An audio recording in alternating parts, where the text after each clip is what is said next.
Arden Report. In this mapping update, we will be talking about important things that have gone on in the battlefield, and Russia has regained some of its lost territory. So let's dive into that right now. First off, we've been talking about this lately on the Arden Report. Land that the Ukrainians had taken near Kherson. In Kherson, the Russian side of it.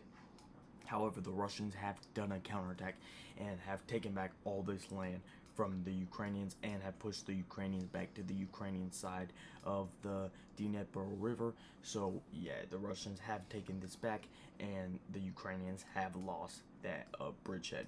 Now moving on to Robotyne, fighting still continues while the Russians, according to many, only have the southern part of the city, while the rest of the town stays in the gray zone, while Ukrainians continue attacking.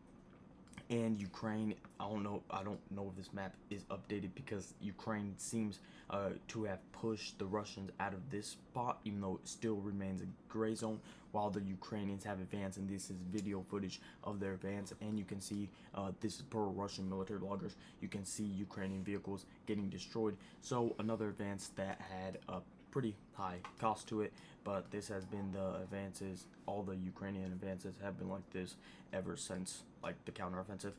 Nothing really going on in Regina. Russia has bombed Regina a bit, but nothing really changing. This map shows that the Russians still have this part of control of Regina. However, that is not the case, and Russia is completely out of Regina and has been for about a day now, over a day. So moving to this side of the Ukraine map, let me get you guys there.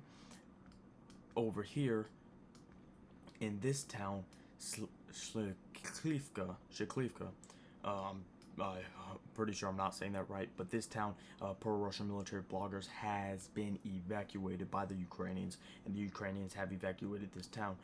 They have not said the Russians have entered it, but if the town's evacuated, most likely the Russians will be entering that town shortly, and you can basically count this town as a win for Russia if those military bloggers report is true. Now, if we're moving on to the Bakhmut sector, nothing really going on over here in Bakhmut. Let me get it for you guys. However, the Ukrainians did manage to incorporate some of the gray zone into the blue zone, which means it's fully occupied by Ukraine. Nothing really going on, no positions really changing there at all. So yeah, it's still pretty normal and stabilized in the Bakhmut area. So with Robotyne, and that's the end of the whole what's new in the Ukrainian counteroffensive. With Robotyne, we have most of Robotyne under the gray zone, which most likely we will see a Ukrainian victory in Robotyne. I'm not saying when it could happen. It could take a couple of days, it could take a couple of weeks, and in Ukraine's nightmare scenario, it could take a couple of months. However, Ukraine doesn't really have a couple of months, so I think they're making their final push. And we've also gotten reports by the Russian side that Challenger 2 tanks have started being seen on the battlefield. So if Ukraine's doing that, they're probably preparing for their final push, or one of their final pushes, before autumn, when rain comes and stuff like that. So Robotyne, and this is just my opinion, will fall and will be a Ukrainian victory. However, it will take time, considering how everything in this counteroffensive is very slow from some people's standpoints. So that's all for today's mapping updates. That's pretty much what has happened on the front lines of Ukraine. Make sure you guys like this video and subscribe if you don't mind, and I'll catch you guys on the next mapping update. Bye.